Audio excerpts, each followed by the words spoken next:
Did Ukraine shoot down a Russian plane with 65 Ukrainian prisoners of war on board?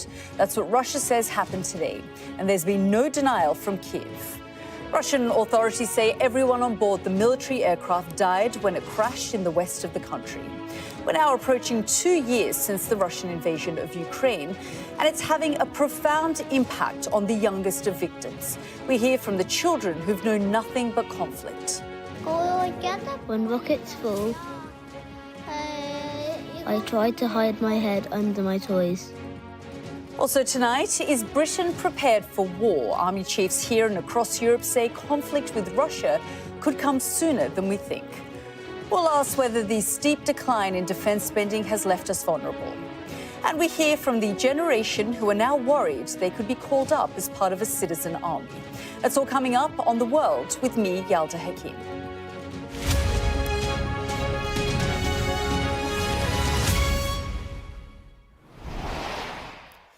Good evening. Let's start tonight with what we know. We know that Russia has accused Ukraine of a terrorist act and has claimed Kyiv shot down an aircraft carrying 65 Ukrainian prisoners of war. Crucially, Ukraine has not issued a denial and has given no explanation as to why this plane fell out of the sky and exploded in a fireball. It's the latest development in this war, which has been fought against Russia for nearly 2 years. Russian aggression has forced military leaders here and across Europe to start thinking about their new reality and to ask whether after nearly 80 years of peace, they're actually prepared for battle. It's why one of our most senior officers says the country must train a citizen army. We'll hear from some of those who could be mobilised in a moment and ask whether the UK is now vulnerable in these uncertain times. But let's get started with that plane crash in Western Russia and this report from our Moscow correspondent, Diana Magnay.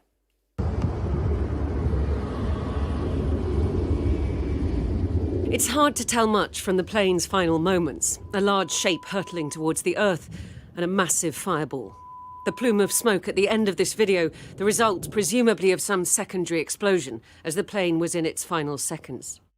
The engine was burning. It suddenly began to move down. It fell here behind the forest. Here is my house. It exploded behind the house, behind the forest. There was a very strong explosion. Russia says there were 65 Ukrainian servicemen on board, prisoners of war due for exchange, en route to the Russian city of Belgorod and the nearby border crossing, which is the only entry point for Ukrainian citizens from Russia into Ukrainian-controlled territory. With them, Russia says, 6 crew and 3 Russian servicemen, presumably keeping guard, though from the initial crash site video, there's little evidence of these alleged casualties. The Nazi Kiev regime took this step pursuing the goal of blaming Russia for eliminating Ukrainian servicemen. By carrying out that terrorist attack, the Ukrainian leadership showed its true colours. It paid no regard for the lives of its own citizens. Exactly 3 weeks ago, there was another major prisoner exchange, the largest of this war so far. 248 Russians transported via similar Ilyushina transport planes from Belgorod to Moscow. 230 Ukrainians returned home too, and a deal mediated by the United Arab Emirates. Ukrainian military intelligence say they weren't told to secure airspace around Belgorod ahead of this Wednesday's prisoner exchange, and suggest then that this was planned by Russia to destabilize and discredit the Ukrainian state.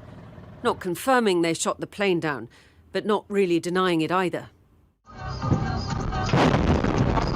Since Christmas, missile and drone attacks from the Ukrainian side have picked up in and around Belgorod, with 25 Russian civilians killed in the city centre just before New Year's Eve. If this was friendly fire, it was a grave mistake, a trap, Ukraine suggests. If the casualty count is right, it is the deadliest loss of life on Russian soil, ironically of Ukrainian lives, since this war began. Diana Magnay, Sky News.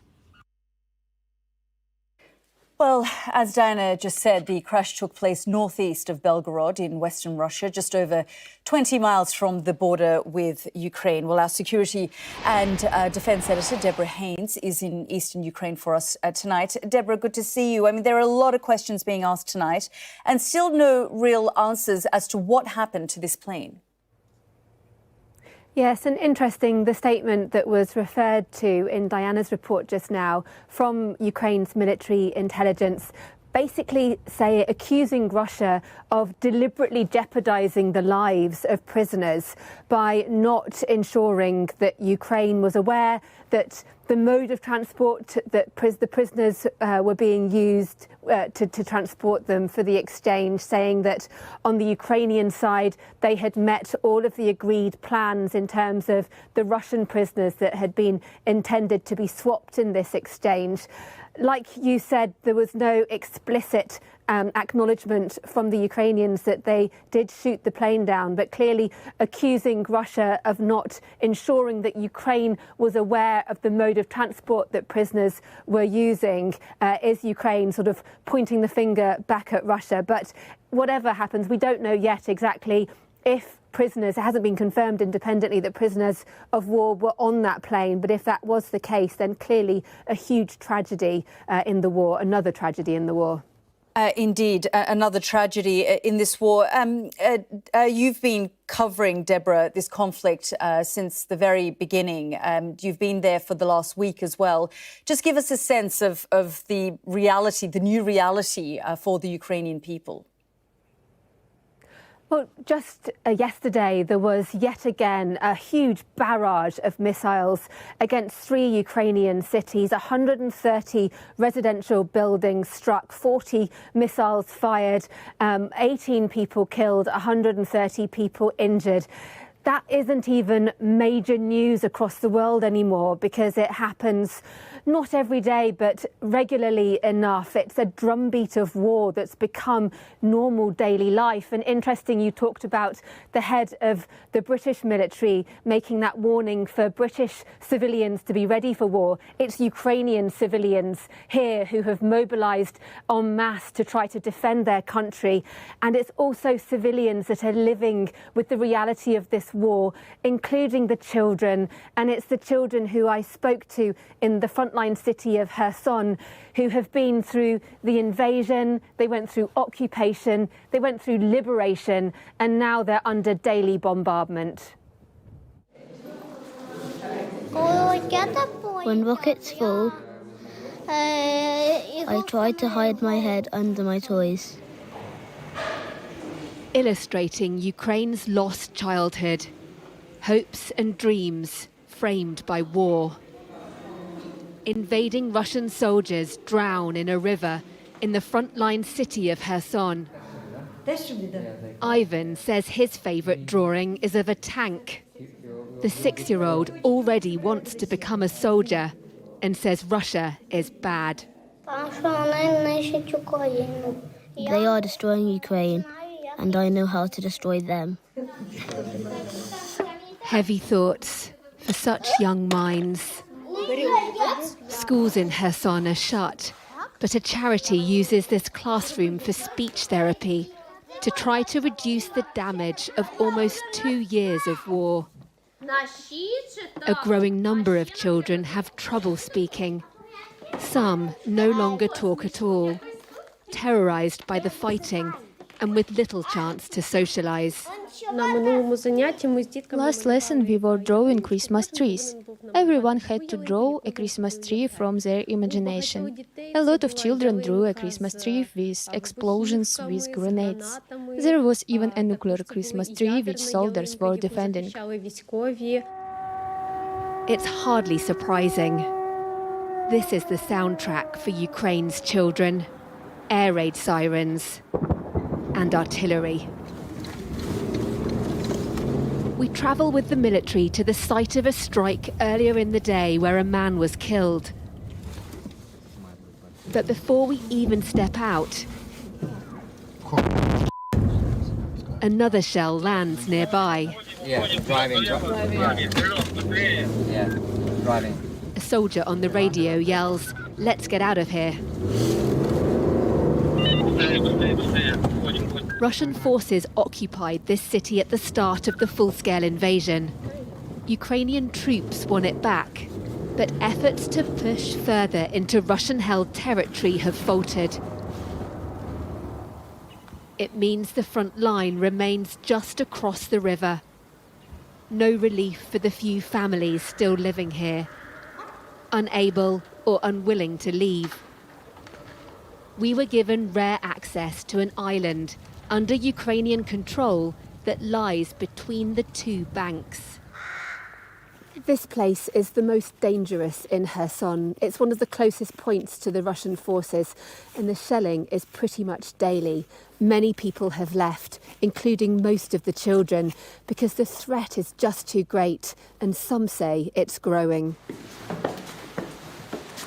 We look for any young people still living here. An old lady says one boy is on the 5th floor. He's not in, but another neighbour tells us about a family on floor 9.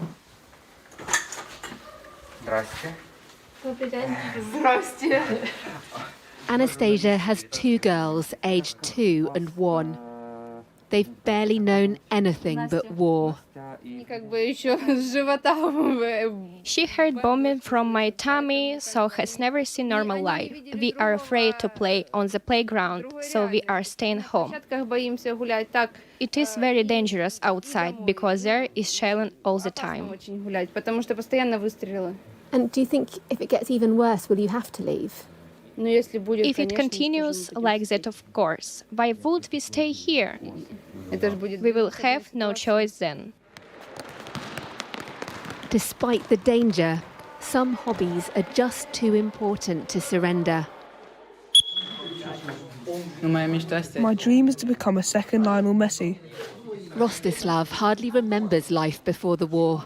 Can you think of anything that you miss? More games. Football games. There are less matches now. The training back in the city centre is a welcome relief from being stuck at home. I love to train. Football is my life. My dream is I want my friends to come back, for the war to be over and for all these Russians never to exist. A shared goal, perhaps, for so many children who've already lost so much. Deborah Haynes, Sky News, Kherson.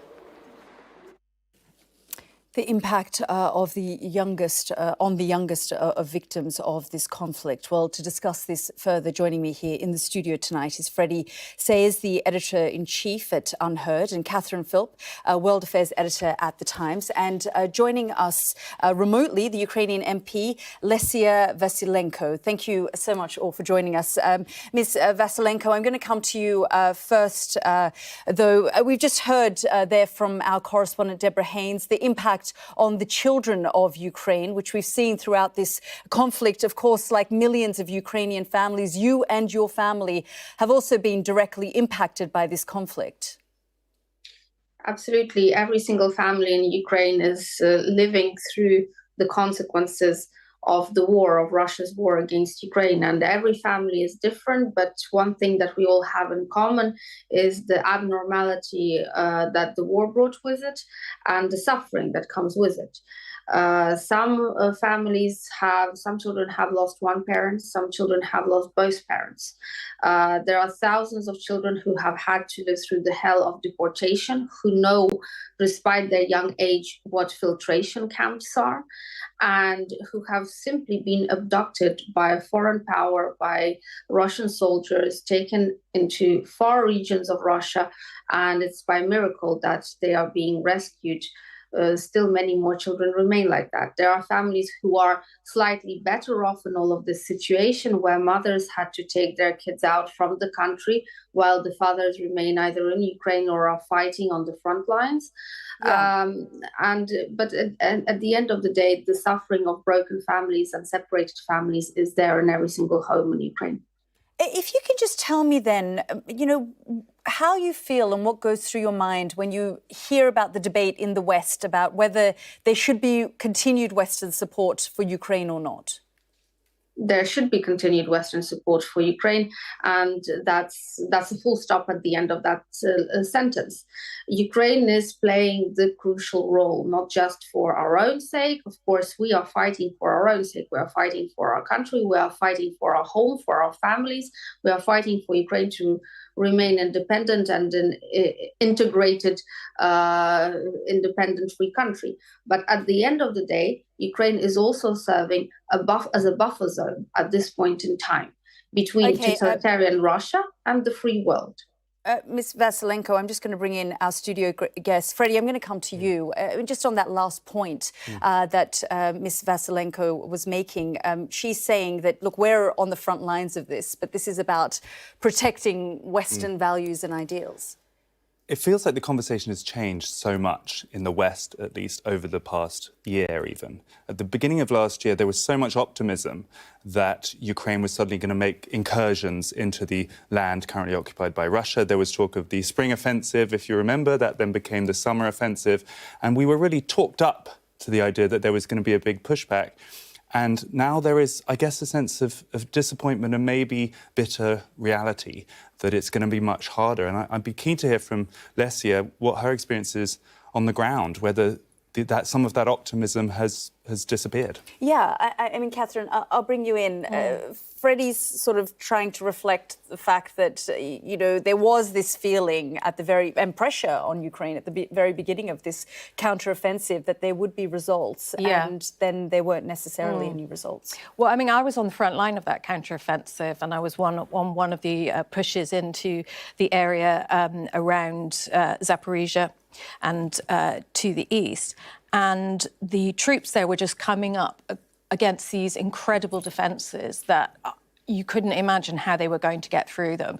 I mean, we don't talk so much as we did about Dragon's Teeth, about all those complicated ditches and barriers that the Russians had constructed. But it was always very difficult for me, looking at it on the ground as we were, artillery fire was coming over from the Russian side, to see how they could possibly do it without aircraft. And they weren't given aircraft. Now, conversely, I was speaking to people at the Pentagon who were saying they were terribly disappointed at the lack of progress. But it was peculiar to me to understand why anyone thought the outcome would be different without air support, because Ukraine was being asked to go against Russia, NATO's primary adversary, in a way that no NATO country would ever attempt or be asked to attempt. And in fact, I spoke to President Zelensky at the very beginning of the counteroffensive, and he said, listen, this isn't a Hollywood movie. You guys are billing this as a big counteroffensive, but this is our reality. We're losing men on a daily basis.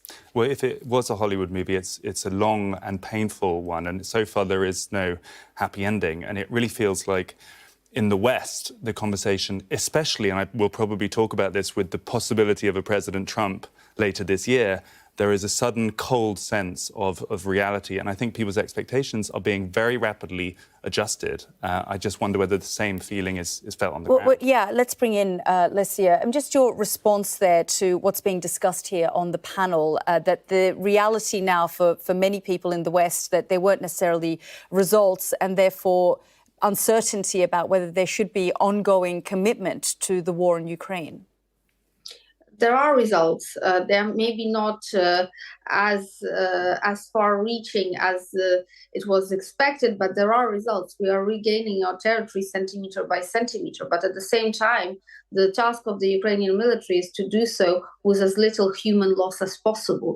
We are not Putin in Ukraine. We are not an authoritarian regime which just thinks that there are men enough to go around for whatever offensive, and the losses of the Ukrainian army are much, much smaller than the losses of the Russian army. So this is one explanation why the counteroffensive is going slower than expected. The second reason is because we don't have the amount of tools needed for that counteroffensive to go as quickly as possible.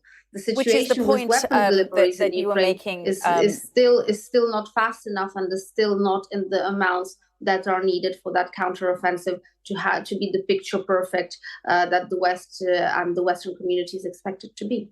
Yeah, which was the point that you were making. The difficulty is, though, that the West and the United States president are now challenged on so many fronts. You know, there is a situation in the Red Sea, there's the terrible situation in Israel, there's the rising threat of China.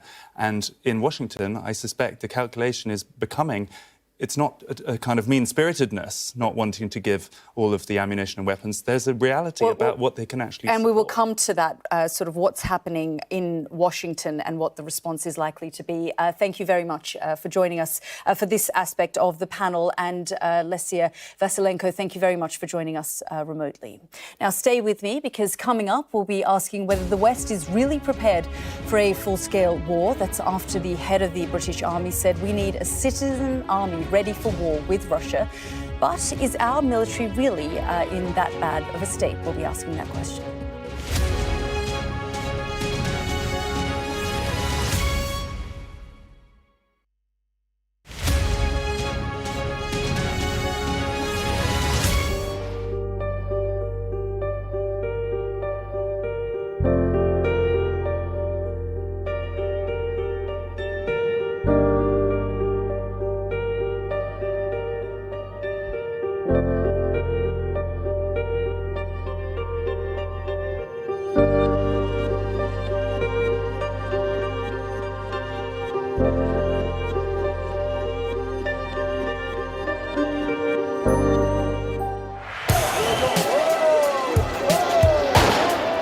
I'm Adam Parsons. I'm Sky's Europe correspondent based here in Brussels.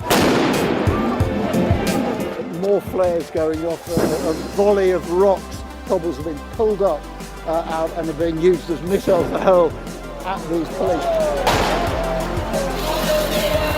We take you to the heart of stories that shape our world.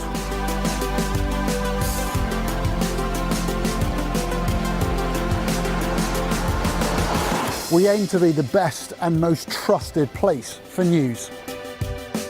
We have now left Italy and entered France. Nobody's asked to check our identity. Made by people who dare to challenge. Nice to see you again, Mr. Barnier.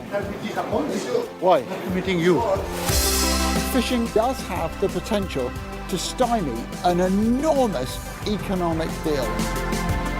What strikes you when you come to this glacier is not just the way in which the environment is changing, but the speed at which those changes are happening. It's devastating, actually.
Welcome back. We've just got some news coming in from Ukraine. Ukraine's president, Freddie, he said, we need to establish all the facts with the plane incident as best as we can, given that the plane went down on Russian territory. He said we need to establish all the facts and we can't respond until we do. So you can see that aircraft going down there in Belgorod. We're reporting a little earlier that Russia has accused Ukraine of a terrorist act and has claimed that Kyiv shot down that aircraft carrying 65 Ukrainian prisoners of war.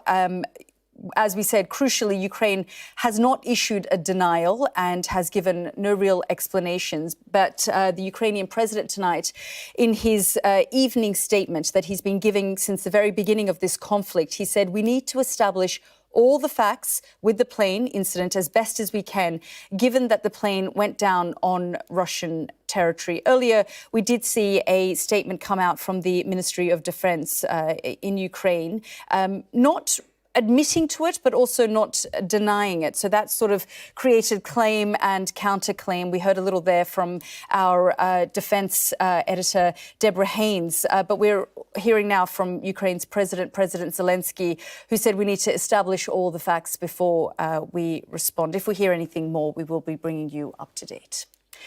Now, Britain says it needs a citizen army ready to fight a major war against Russia. Not the sort of demand we ever thought we'd hear in our generation after nearly 80 years of peace. But the head of the Army General, Sir Patrick Sanders, today highlighted the steps being taken by other European nations to put their populations on a war footing and suggested we should do the same. Here's Tom Parmenter. For generations of British recruits, Catterick in North Yorkshire is where they started out. It's the biggest British Army garrison in the world, but the Army's fighting force has shrunk in size. And now General Sir Patrick Sanders, the outgoing Chief of the General Staff, has warned it really needs bolstering. He said, we will not be immune, and as the pre-war generation, we must similarly prepare. And that is a whole-of-nation undertaking. Ukraine brutally illustrates that regular armies start wars, citizen armies win them. The Prime Minister's spokesperson responded, saying the UK is investing in its military and that conscription is not on the cards. But there are reasons why such a senior figure within the military would be saying this, and one of them is to reach the British public and remind them about the state of readiness in this country should the worst happen. In neighbouring Richmond, the citizens' army isn't yet on the move. I think we've got to be ready. The way the world situation is, it's different, isn't it? Last couple of years is different. We're not prepared. We're a smaller nation, smaller population, and we're just struggling to fund something that would set us on the world stage like America or like Russia or perhaps the Middle Eastern countries collaborating. And I just don't think we're in the same sphere financially. You know, if you ask the people over 60, they would be up for it. Citizen Army, they would love that idea. For the younger generation, I don't think would be up for it. But Jade, aged 25, disagrees. Do you think your generation would kind of be ready to step up like that? I think so, yeah. I think so. Although everybody would be scared, I think so. I think there's a lot of people that want to help now. The UK is already involved in supporting multiple war efforts in Ukraine and elsewhere. And while the future of warfare may be unpredictable, the armed forces need people. Finding them is part of the mission. Tom Parmenter, Sky News, North Yorkshire. Well, there have been fears among our allies that the UK is no longer a top-level fighting force. Let's cross live now to Washington and speak to Jim Townsend, who was Deputy Assistant Secretary of Defence for European and NATO policy during the Obama administration. Thank you so much for joining us here on the programme. There are a lot of alarm bells ringing out over weakened militaries and empty arsenals in Europe. Has the West taken its military strength for granted? Well, I'm afraid what happened was when the Cold War ended, everyone was jubilant about that in the early 90s, and we went on a bit of a vacation on defense. Defense spending went down, and we cut the size of our military. I was involved in that. I watched it happen from the Pentagon. We drew forces back from Europe. And so defense took a back seat. And it stayed that way for decades. We didn't really want to come to grips with the idea that we might find ourselves in this kind of situation. And certainly 9/11 for us here in the US and UK too, that distracted our attention as well on the kind of fighting we might end up having to do that's bigger than counterterrorism. And that's what's happened. We didn't foresee Russia coming to the high level that it is now in terms of aggression, not just with Ukraine. And I think the most important point is it's 5 years from now after Ukraine if the Russians recapitalize their military and they're stronger than they are today. Yeah, I mean, it's not just about Russia, though, is it? Because, of course, as you say, while the West deindustrialized, China industrialized, and they're investing in everything. Well, I mean, that's exactly right. And that's a big issue for the United States because we're a Pacific power and we found ourselves having cut back our Navy to the point where we're having to scramble to rebuild our naval presence in the Indo-Pacific. And we're gathering allies together there, Australia, of course, and South Korea, Japan. All of us are working to improve our ability to deter China. But we weren't doing what we probably should have been doing 20 years ago because China wasn't at a state of a rising China. Now we have found ourselves in that situation and we're scrambling to catch up. So for us, for the United States, we have to worry about the Pacific and China. We have to worry about Russia and Ukraine. And having the UK alongside us is so important because particularly in Europe, you can help fill the gap. Do you, Mr. Townsend, view British forces, I mean, the sort of terrible state that they're in and the way it's being described, does the United States then no longer view the UK as a reliable partner or someone that they can rely on if war were to break out with China, for example? Well, I've worked with the UK military for years in the Ministry of Defense, and I will tell you, UK is still top rank. The issue is more in terms of mass. There's not enough. There's not enough in terms of ships and planes, pilots, the Royal Navy manning. I mean, there's the issues you're quite well aware of. That's been in the press in the UK, and your ministry has talked about this, and the services have. The U.S. Still values tremendously the UK, and it's critical to have the UK alongside us. I think there's a lot of us that wish the UK military was a little bit bigger. I mean, I guess the other thing is, you know, with sort of a lot of discussion around Trump 2.0 and concerns that America under a second Trump presidency would pull back, there are concerns because Europe, I guess, and the UK have always felt that America would be there to protect it. And now that reality has sort of is sinking in that may not be the case. Well, that's something that even here in the U.S., where it's concerning to us as well. We've always said that we will be there, and we will be there. I will say that right now today, we absolutely will be there, and we have many troops that are there. We've rebuilt our presence.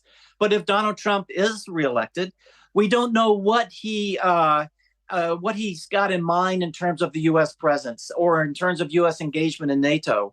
Will it decline? Will it get smaller? Will he come up with some type of new arrangement with Putin, some type of new relationship with Putin?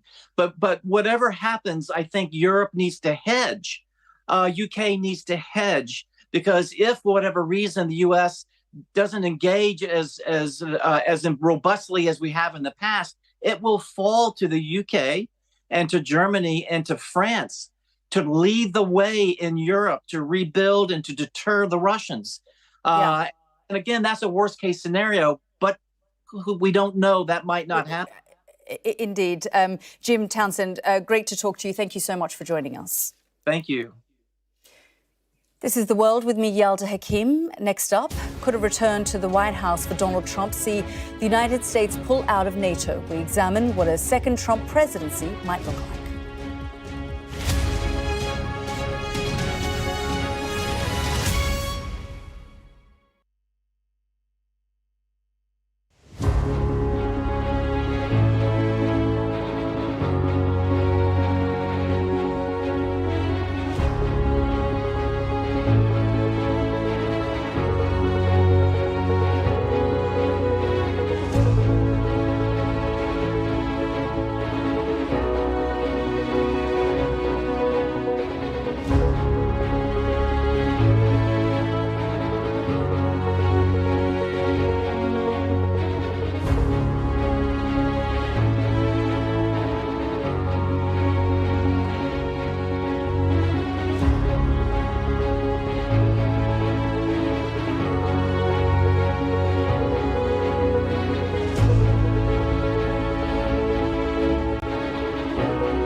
Welcome back. We've focused a lot on defence during tonight's programme, and for good reason.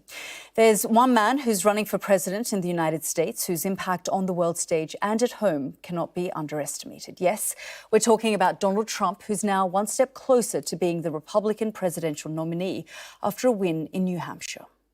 The election of 24 is the single most important election in the history of our country. He said it himself, the 2024 US election is pivotal. The people of this state are going to cast the most important vote of your entire lives. Criminal trials hanging over him. They want to silence me because I will never let them silence you. He's been indicted 4 times. Today, an indictment was unsealed, charging Donald J. Trump. The former president says he's running for the White House again this year. It's about time we start paying attention to what Donald Trump has been saying. That's what will give us the clearest indication of what we could expect from a President Trump 2.0. Immigration was a key issue during his first term. And since his presidency, the rhetoric has only ramped up. Foreign migrants who are pouring into our country, it's an invasion of our country. On day one, I will sign an executive order to cut off Joe Biden's massive spigot of funding for the shelter and transport of illegal aliens. The return of the wall, an expansion of the immigrant ban, and even more polarization. They're poisoning the blood of our country. That's what they've done. They're ruining our country. And it's true. They're destroying the blood of our country. On climate, Trump pulled the US out of the Paris Agreement, then Joe Biden rejoined it. He's not committed to doing this again, but here's what you can expect. We will drill, baby, drill. Drill, baby, drill. As for opposition, the journalists, the political opponents, and so-called fake news media, he's out for revenge. I am your warrior. I am your justice. And for those who have been wronged and betrayed, I am your retribution. This election will also define America's place on the world stage. So, what's Trump said on foreign policy? Warnings he'll put democracy at risk have been brushed off. He's willing to sacrifice our democracy. Did you see him? He was stuttering through the whole thing. He's a threat to democracy. Instead, Trump's pledged to deal with the conflicts in Ukraine and the Middle East. After I win the presidency, we will have that horrible war between Russia and Ukraine settled, maybe in 24 hours. Some even think Trump could pull out of NATO altogether. Would you be committed to NATO, for example, in a second Trump term? Depends if they treat us properly. We have to take seriously his threats in relation to Ukraine, defunding Ukraine, in relation to NATO, maybe not leaving NATO, but not putting the money in that's necessary. But for millions of Americans, none of this will come as a worry. It'll be the ultimate "I told you so" after 4 years under Joe Biden. Get that man out of there in Washington, I'll tell you that. He's just no good. He's ruining this country. The economy went to crap. He opened the borders up. He wants to do what's best for America. But one thing is clear. Even in these early stages, the signs are pointing to an election battle even more polarizing than the last one. OK, I've got back with me Freddie and Catherine to discuss a potential Trump 2.0. I mean, the fact is, we did have 4 years of Trump, so a lot of these statements don't necessarily come as any kind of surprise. The difference between Trump 1.0 and 2.0 is considerable, I think. We are dealing with someone who didn't make any moves to pardon himself at the end of his first term.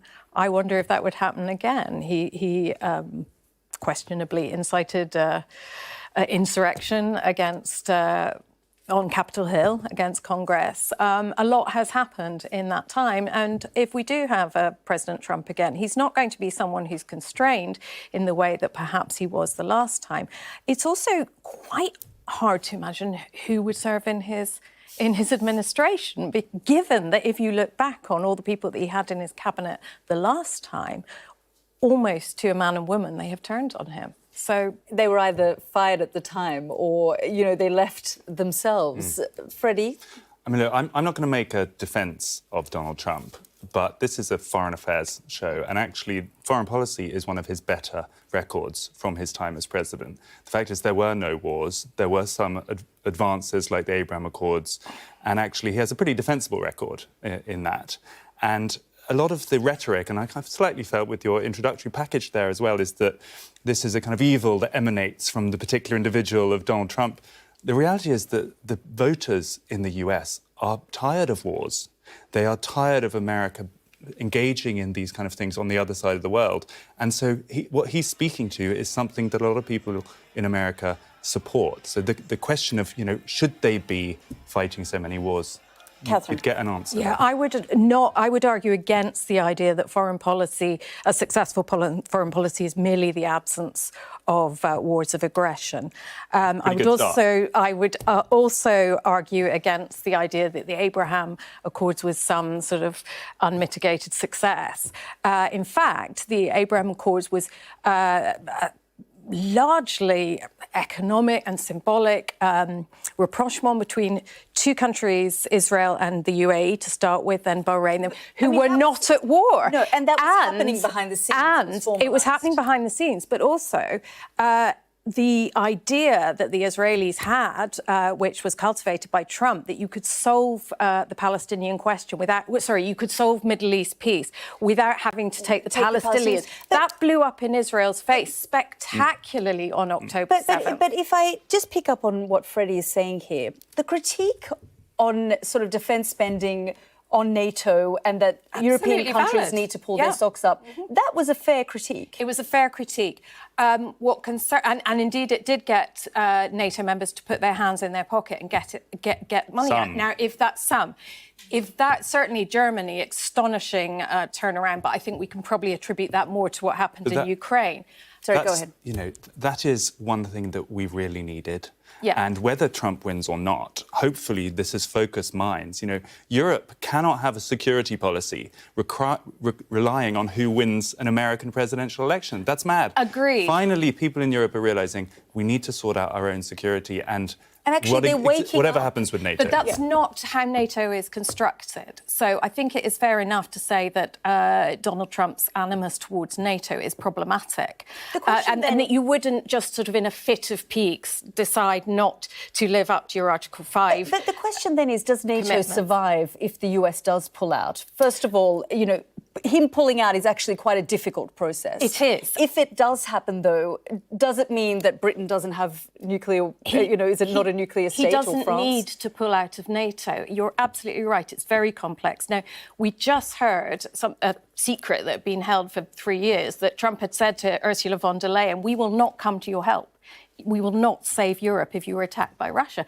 That's all he needs to do. Make it clear, signal that Article 5, an attack on one is an attack on all, will not be honoured by the US. There was a paper that's been doing the rounds in DC for the last month about a quote-unquote dormant NATO being one option, which has been very popular in Republican circles. And I think that's the more likely outcome, rather than a formal leaving of NATO or putting an end to it, just, frankly, a less interest in it. This sort of pivot towards China. There's a man called Elbridge Colby, who we interviewed at UnHerd, who is likely to be at the heart of any future Republican administration on foreign policy. He openly says that the US should withdraw from Ukraine and focus all of its energy on what he sees as China, which is the big threat. So a movement in that direction, frankly, even if Joe Biden wins again, I think is likely. So Europe needs to get its act together and get serious about it. On that, I absolutely agreed. And I think that Europe is not waking up to the fact that it needs to review its entire security architecture for the continent. Perhaps it's a wake-up call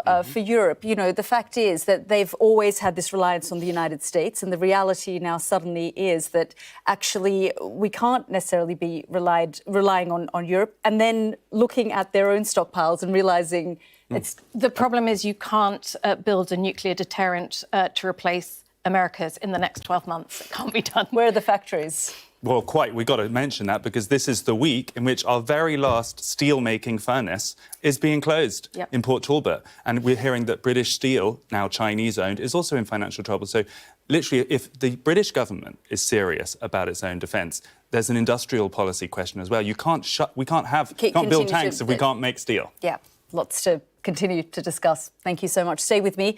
After the break, a rather unusual diplomatic row. It's all about the so-called special relationship and the perfect cup of tea.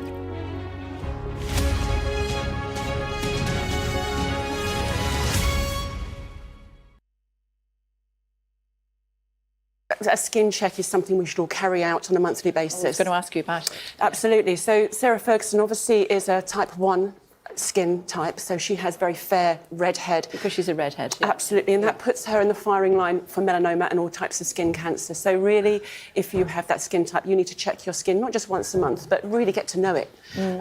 Just putting sunscreen on when you're out and about is absolutely vital. There's a lot of fear around sun protection because people don't want to cover up their skin from that lovely tan that we all think makes us look more attractive.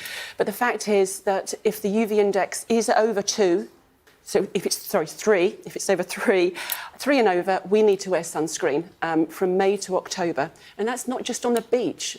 You know, sunscreen isn't just for the beach, it's for everyday use. OK, so there is a method called the ABCDE rule, and that basically talks about A for asymmetry, B for border, C for colour or change, E for evolution, and D for diameter. So we need to look, basically, to boil this down, we need to look at change. So if we get anything that a mole or a lesion that is changing, bleeding, itching in any format, or if your intuition keeps going back to it and thinks, there is something about that, go and see your GP, because early diagnosis is vital. It's not just moles, Kate, it's also lesions. So anything like an area of skin that looks different, a spot that doesn't heal, anything that scabs over, because it's not just melanoma, there's also other types of skin cancer. Basal cell carcinoma, squamous cell, which is the most common cancer in the world, and rates are rising. With melanoma, the recovery rates are good, but as I say, you have to get in there early. So if you're getting there early, you've got a 99% chance of getting over that. But if you're late, the odds go down the further you go down. So obviously it travels down into the lymph nodes, through to your lymph, and then into the rest of your body. And it can turn up anywhere, so we need to get in there much, much sooner. Skin cancer is very common. Melanoma is relatively rare, but it's more dangerous. But we need to protect ourselves, and that's not just, as I say, on the beach. We raise awareness for the Melanoma Fund. We raise awareness in sport and outdoor recreation. So we encourage people that play golf, tennis, cricket. If they're out there for prolonged periods, don't be afraid of sun protection. Slap it on because you're protecting your skin.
Now, we've had lots of talk of the special relationship this week, and the debate over the right and wrong way to make a cup of tea never seems to go away.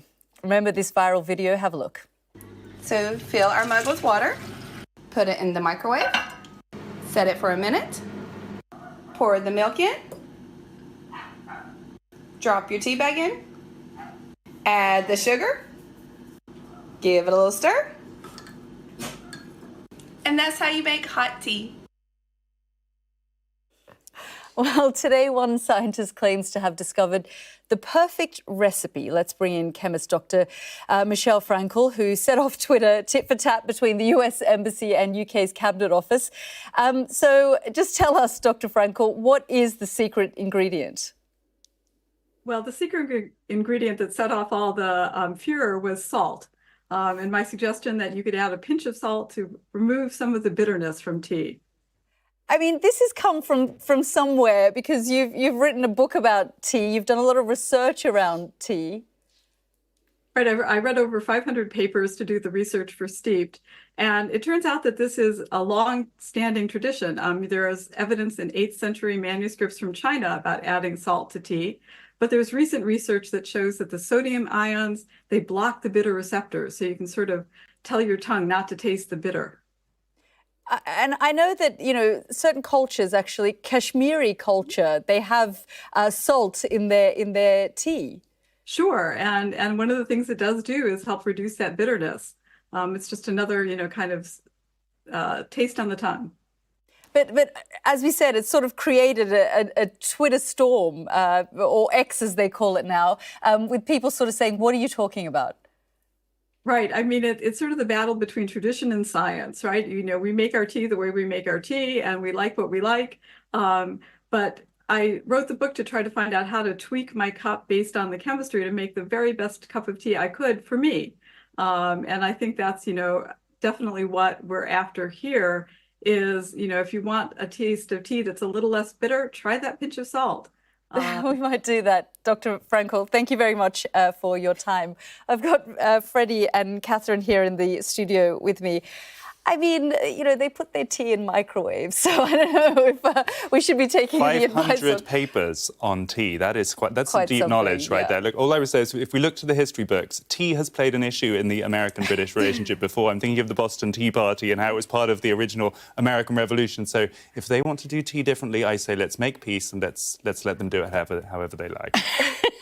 I'd say I'm in no position to judge because one of my antecedents is Thomas Lipton, who's responsible for some of the worst tea across the whole world now. So, yeah, I would say if you need to put salt in, you're probably leaving the tea bag in too long. Well, I've seen videos where Americans have put hot water, milk, and then the tea bag.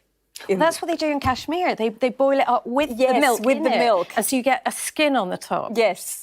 And they have salt in and they have salt, yeah. So I guess... Meanwhile, in Sweden, where my mother is from, you can't have tea without a bulle or a bun right next to it. That's what they will go to the war about, So I guess, in some ways...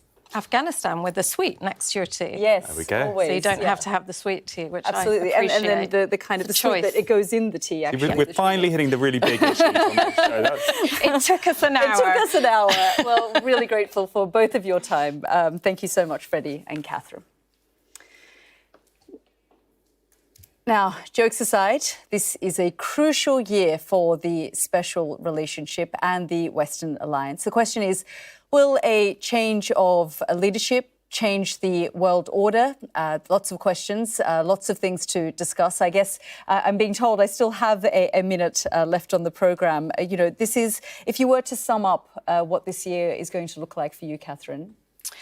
Well, famously, it's a year of elections. We have both Putin and a fairly foregone conclusion run election coming up. The American election, I think, is the one that's going to keep us all on tenterhooks all year. It's going to have massive global ramifications, and it is so close.